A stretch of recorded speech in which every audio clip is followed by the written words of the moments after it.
सह्याद्रीच्या कुशीत वसलेला आणि इतिहासाच्या पाऊलखुणांनी सजलेला पुणे जिल्ह्यातील भोर तालुक्यात वसलेला हा किल्ला फक्त एक ट्रेकिंग पॉइंट नाही, तर ही ती जागा आहे जिथे छत्रपती शिवाजी महाराज आणि बाजीप्रभू देशपांडे यांची ऐतिहासिक भेट घडली होती। इथल्या प्रत्येक दरवाजावर इतिहास कोरलेला आहे आणि वाऱ्यामध्ये शौर्याची चाहूल आहे। पावसात न्हालेला सह्याद्री आणि नजर जाईल जिथपर्यंत तिथपर्यंत सह्याद्रीची दिसणारी भव्यता, हा नजारा फक्त शब्दात नाही तर अनुभवातच बसतो।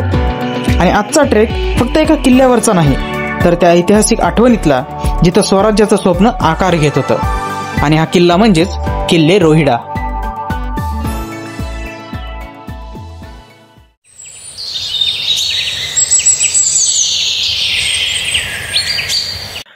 नमस्कार, सुप्रभात सगळ्यांना। आज आपण एका अशा किल्ल्यावरती आलोय जो खूप ऐतिहासिक भेटीचा साक्षीदार आहे, किल्ले विचित्रगड म्हणजे किल्ले रोहिडा। आणि आम्ही ठीक सकाळी 5 वाजता निघलो होतो, पहाटे 5 वाजता निघलो, आता 8 वाजत आलेत। थोडं वाटेमध्ये थांबलो, नाश्ता वगैरे केला आणि आता आपण किल्ल्याच्या जवळ आलेलो आहे। आणि आज आपल्यासोबत प्रसाद आहे आणि आज आम्ही दोघंच हा ट्रेक पूर्ण करणार। या हिरव्या डोंगर रांगातून चालताना असं वाटतं की आयुष्य खरंच इथंच कुठेतरी थांबून गेलं आहे। सह्याद्रीची ही कुशी, निसर्गाचा हा स्पर्श मनातली सगळी घालमेल जणू अलगद विसरायला लावतो। इथं ना मोबाईलची घंटा ना गर्दीचा गोंगाट, फक्त स्वतःशी बोलण्याची आणि मन मोकळं करण्याची एक संधी। ट्रेक म्हणजे फक्त शारीरिक श्रम नाही, तर तो एक प्रवास आहे स्वतःकडे परत जाण्याचा। तर आता आपण ना किल्ल्याच्या वरती आलेलो आहे। आपण बरोबर 8:30ला सुरुवात केली ती, आणि ही जी तुम्ही सजावट बघता ना, आज आहे दसरा, आणि दसऱ्यामुळं इथं काही दुर्गसेवकांनी संध्याकाळी स्टे केला आणि ही किल्ल्याची सजावट, आणि आज किल्ल्यावरती दसरा केलाय त्यांनी। तर तुम्ही बघू शकता इथं रांगोळी घातली शुभ दसरा म्हणून, आणि पूर्ण किल्ल्यावरती ना ह्या झेंडूच्या माळा वगैरे लावलेत।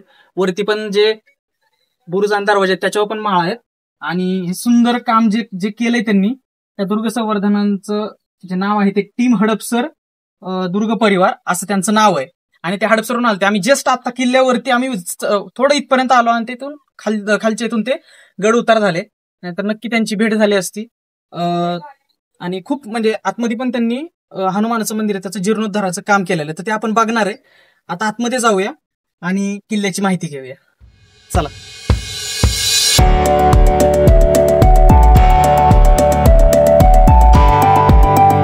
आता इथून वरती आल्यानंतर आहे ना, आता आपण गडाच्या दुसऱ्या दरवाजावरती आलोय। या साईडला वरती बघितलं तर या साईडला वाघाचं शिल्प आहे, या साईडला शिल्प आहे पण ते ओळखत नाही एक्झॅक्टली कशाचं शिल्प असू शकतं, पण या साईडला जर का बघितलं तर हत्तीचं शिल्प आहे, कारण की त्याची पुढच्या साईडला जी सोंड वगैरे आहे ती थोडी तुटलेली आहे। आता हा गडाचा दुसरा दरवाजा, इथून वरती गेलं की गडाचा पुढचा दरवाजा लागतो। दुसऱ्या दरवाजापासून वर आल्यानंतर पुढे थोडं येऊन ह्या साईडला उजव्या साईडला वळलं तर आपल्याला पहिलं पाण्याचं टाकं लागतं। तर आवाज ऐकू शकता, आवाज पूर्ण घुमतोय। तर पाण्याचं टाकं इथून आतमध्ये किती खोल आहे नाही सांगता यायचं, पण पाणी स्वच्छ दिसतंय, आणि त्या काळात वापरत असतील किंवा पिण्यासाठी वापरत असतील नाही सांगता यायचं, पण पाणी स्वच्छ आहे, तुम्ही बघू शकता।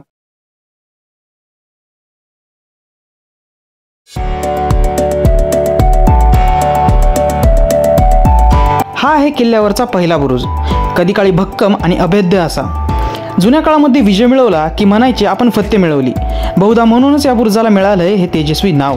हाच तो मोडकळीस आलाय, पण इतिहासाची साक्ष अजून देतोय। हा आहे फत्ते बुरुज।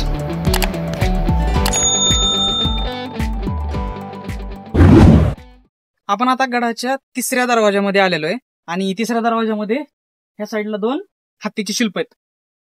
या साईडला एक, या साईडला एक। या साईडला हत्तीच्या शिल्पा शेजारी 2 शिलालेख आहेत, इकडे एक आहे, ह्या साईडला एक आहे। तो आपला देवनागरी भाषेतला आहे आणि हा फारसी भाषेतला आहे। ओळखू येत नाही आणि तो येत नाही, थोडं झीज झालेली आहे त्याची। या शिलालेखांविषयी पूर्ण माहिती या फलकावरती दिलेली आहे, पण उन्हाच्या उष्णतेमुळे त्याची शाई उडून गेली या बोर्डावरची पूर्ण। आणि आता पुढचा जो पॉइंट बघणार आहे आपण तो आहे हनुमानाचं मंदिर, मारुती मंदिर आहे। शतकांपूर्वी बांधलेली ही वास्तू आणि गडावरील मारुती मंदिर काळाच्या प्रवाहामध्ये झाकोळली गेली होती, पण आज टीम हडपसर दुर्ग संवर्धन परिवार आणि शिवकार्य प्रतिष्ठान यांच्या अथक प्रयत्नांनी या गडाला पुन्हा त्याचं गौरवपूर्ण रूप मिळत आहे. ही केवळ जीर्णोद्धाराची नाही तर इतिहास जपण्याची लढाई आहे. इथून आतमध्ये आल्यानंतर तिकडे आपण हनुमान मंदिराकडे गेलो. नंतर तिथे त्या बुरुजाकडून इकडे आल्यानंतर आहे ना, हे पूर्ण जे दिसतंय हे राजसदरेचे अवशेष आहेत, जे इथली पडझड झाल्यामुळे जास्त सुस्थितीत नाहीयेत. पण इथे राजसदर भरवली जायची आणि त्याच्या ह्या काही भिंती या गवतामध्ये वगैरे आपल्याला बघायला मिळतात.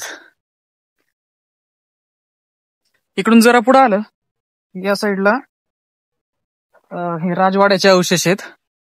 याच्यामध्ये या भिंती आणि या साईडला बाग वगैरे केलेली आहे छोटीशी.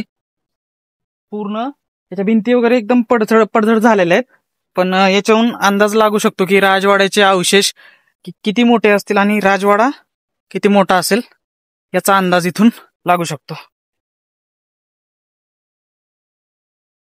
पूर्ण इकडून इथपर्यंत जायला रोड आहे, पण तिकडे आता गवत आहे. आपण तिकडे जाणार नाही कारण की पावसाळ्यामुळे खूप गवत वाढलंय आणि थोडा प्राण्यांचा धोका पण असतो. त्यामुळे मगाशी सांगितल्याप्रमाणे टीम हडपसर दुर्ग परिवार यांनी या किल्ल्याच्या संवर्धनासाठी खूप काम केलेलं आहे. हे कामापूर्वी आहे आणि हे चित्र कामानंतर आहे. आणि आता ते कसं दिसतंय तर हे असं दिसतंय. इतकं सुंदर प्रकारे त्यांनी बांधलेलं आहे आणि पूर्ण इथं पट्टा बनवून त्यावरती महादेवाचे लिंग नंतर आणि बरेच देवांच्या मूर्ती वगैरे त्यांनी स्थापन केलेल्या आहेत. आणि आज दसरा आहे त्यामुळे त्यांनी एकदम सुंदर फुलांची सजावट करून त्याची पूजा वगैरे केलेली आहे. रोहिडा किल्ल्याचं नाव पडलं रोहिड मल्ल या ग्रामदैवतावरून, ज्यांचं मंदिर आजही गडावर उभं आहे. या मंदिरात रोहिड मल्ल देवाच्या मूर्तीबरोबर छत्रपती शिवाजी महाराजांची मूर्ती, महादेवाचं शिवलिंगही आहे. गडाच्या आत्म्याला जपणारं हे पवित्र स्थान आहे. आपण ज्या मंदिराचं दर्शन घेतलं हे रोहिड मल्ल देवाचं मंदिर आहे. आपण आतमध्ये गेलो, दर्शन घेतलं. आज दसऱ्याचा दिवस आणि शुभ मुहूर्तावर मी विशेषतः किल्ल्यावर आलोय. मला सुद्धा खूप छान वाटतं. आणि आता आपल्यासोबत आहेत या किल्ल्याचे गडपाल, या मंदिराचे मतलब या देवस्थानाचे जे सुरक्षा करतात, स्वच्छता करतात आणि इथली देखभाल करतात, हे गडपाल आहेत दोन्ही पण. काका तुमचं नाव काय? माझं नाव विकास रामचंद्र फाटक. काका तुमचं नाव काय? शंकर वाळूधावले. हे दोन्ही पण काका याच गावचे आहेत आणि हे पूर्ण किल्ल्याची कामकाज बघतात. काका काय दिनक्रम असतो या किल्ल्यावर तुमचा आल्यानंतर आणि कसं वातावरण असतं तुम्हाला दिवसभर इथं, कसा वेळ घालवायला आवडतो किंवा कसं वाटतं इथं किल्ल्यावर? आमचा वेळ कामातच जातो सगळा.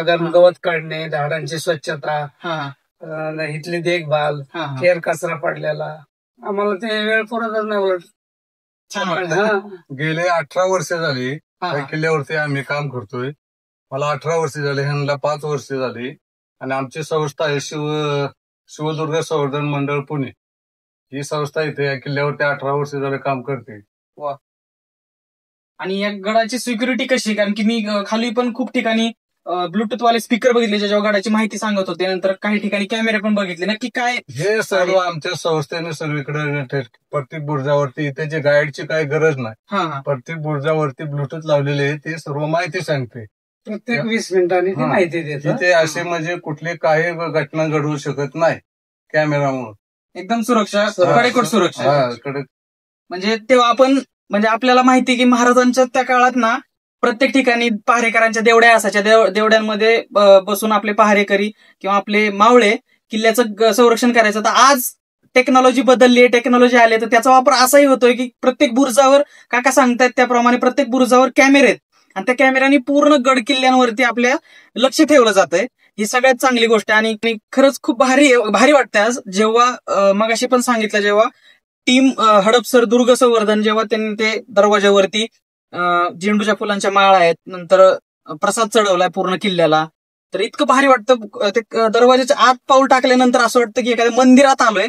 आणि खरंच काका तुमच्या मेहनतीमुळे एवढा गड सुंदर आणि स्वच्छ आहे. आणि इथं आलोय तर असं वाटतं खूप मोठ्या मंदिरात आलोय आणि एकदम पवित्र वाटतंय गडावरती. खूप छान वाटतंय. तुम्हाला कसं वाटतंय किल्ल्यावरती सर्व हे? खूप छान. म्हणजे आम्ही पहिल्यांदा असा किल्ला बघितला ज्या किल्ल्यावरती एवढी सोयी सुविधा आणि तुमच्यासारखे शिवदुर्ग गडदुर्ग आहेत, गड जपणारी लोक आहेत, त्यामुळे आपले गड किल्ले सुरक्षित आहेत. आणि नक्की या किल्ल्यावर भेट द्यायला या. आणि या आपल्या काकांना गडपाल आहेत हे नक्की भेटा, इथंच असतील का? इथंच असाल तुम्ही, इथंच असाल, नक्की तुम्हाला सगळी माहिती मिळेल. आणि खूप सुंदर, आता पण ब्लूटूथचा आवाज येतो, ही किल्ल्याची माहिती सांगायचं चालू आहे. खूप सुंदर अशी ना ही जागा आहे, नक्की या, नक्की भेट द्या. या कारवीच्या नाजूक फुलांमध्ये पाय टाकून चालत होतो.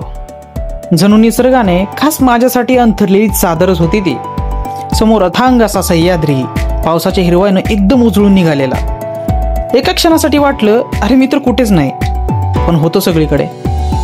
एकटाच होतो, पण त्या शांततेत मन स्वतःशी बोलत होतं की खरी साथ ही निसर्गाचीच असते ना. ती बोलत जरी नसली तरी नक्की समजते. आता रोहिड मल्ल मंदिरापासून खाली आलं, मागच्या साईडला आलं देवाचं दर्शन घेऊन, की हा लागतो दामगुडे बुरुज. आणि बाकीच्या बुरुजापेक्षा या बुरुजाची जी बांधणी आहे ती एकदम मजबूत आहे. छोटा बुरुज आहे पण बांधणी एकदम मजबूत आहे. आणि इथून जर का तुम्ही बघितलं तर पूर्ण खाली गावाचा व्ह्यू दिसतो. आता या साईडला शिरवले बुरुज आहे आणि या साईडला अजून एक बुरुज आहे, तो कोणता आहे आपण तिकडे जाऊन बघूया. तिकडून इकडे आल्यानंतर, दामगुडे बुरुजापासून इकडे आल्यानंतर आपल्याला दिसतो चुन्याचा गाणा. हे सगळ्या ज्या वास्तू आहेत हे नीटनीटकं ठेवण्याचं काम शिवकार्य प्रतिष्ठान आणि टीम हडपसर दुर्ग संवर्धन प्रतिष्ठान यांनी केलेलं आहे. खूप छान कार्य आहे, त्यांची भेट झाली, खूप छान वाटलं. तर हा जो चुन्याचा गाणा आहे याच्यामध्ये Hello friends, you are standing next to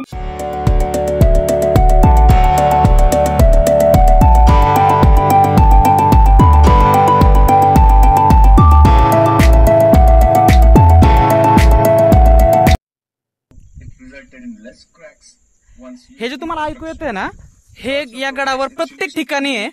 याचा काम असं करतंय की हे जेव्हा सोलर आहे आणि त्या सोलर मध्ये बॅटरी आहे आणि त्या बॅटरीवर ब्लूटूथचा एक स्पीकर लावलेला आहे ज्याच्यामध्ये रेकॉर्डिंग चालू आहे की किल्ल्याची माहिती तिन्ही इंग्लिश, हिंदी आणि मराठी तिन्ही भाषेमध्ये हे जे मशीन आहे ते समजून सांगतंय. आणि प्रत्येक ठिकाणी ज्या ज्या वास्तू आहेत त्या वास्तूंबद्दल, जसं की प्रत्येक बुरुजावर इथं सीसीटीव्ही कॅमेरे, जसं की आपले ते मगाशी काका बोलले जे गडपाल होते त्यांनी माहिती सांगितली त्याप्रमाणे. तर असं कुठल्याच किल्ल्यावर आजपर्यंत मी तर बघितलेलं नाही, तुम्ही बघितलं असेल तर नक्की कमेंट करून सांगा. पण खूप इथलं मॅनेजमेंट नेक्स्ट लेवल आहे आणि असा किल्ला मी तर नाही बघितलेला. आणि हे असं जर का प्रत्येक किल्ल्यावर झालं तर आपल्या महाराजांचे हे किल्ले, आपल्या महाराष्ट्रातले सगळेच किल्ले एकदम सुस्थितीत राहतील आणि व्यवस्थित राहतील. तर हा जो आवाज येतो तुम्हाला मागचा, हा किल्ल्याची माहिती सांगण्याचा आवाज आहे, दुसरा कशाचाच नाहीये.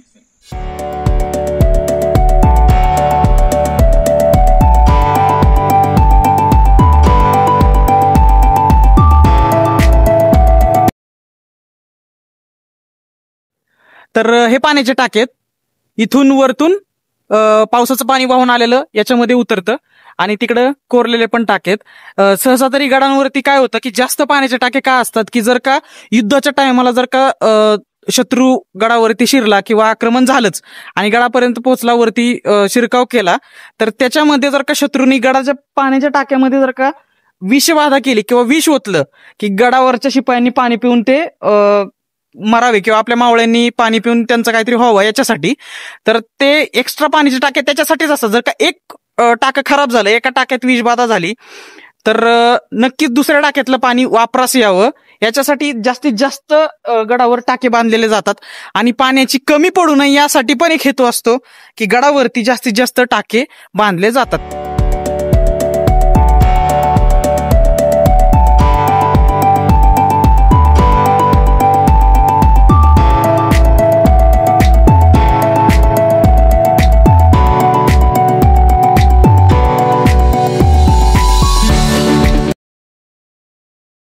आता आपण आहे पाटणे बुरुजावरती.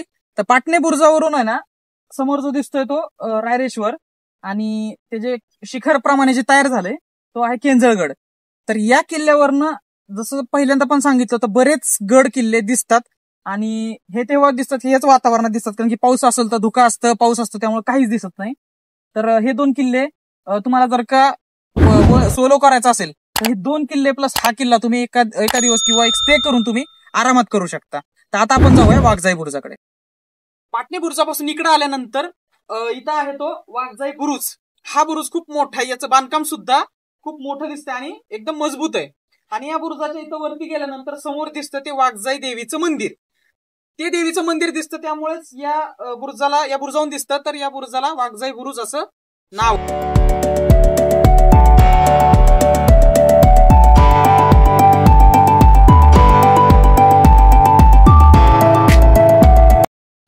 उंचापासून इकडे आल्यानंतर पुढे आलं की चोर दरवाजाची ना पाटी दिसते. आता चोर दरवाजा म्हटलं तर हा असा आहे, इथून जर का खाली उतरलं तर डायरेक्ट दरी आहे. इकडून बघितलं तर बघू शकता बघा, खाली जाणं थोडं मुश्किल आहे, थोडं रिस्की असू शकतं, त्यामुळे आपण जात नाही. इकडून खाली गेलं तर डायरेक्ट दरीमध्ये जाते. आणि हा अशा प्रकारचा चोर दरवाजा, त्या टायमाला कसं याचा यूज असेल एवढं सांगता यायचं नाही, पण हा चोर दरवाजा आहे. आणि एखादा जर का इकडं भिंत असेल आणि इकडं नवीन व्यक्ती गेला तर डायरेक्ट दरीमध्ये.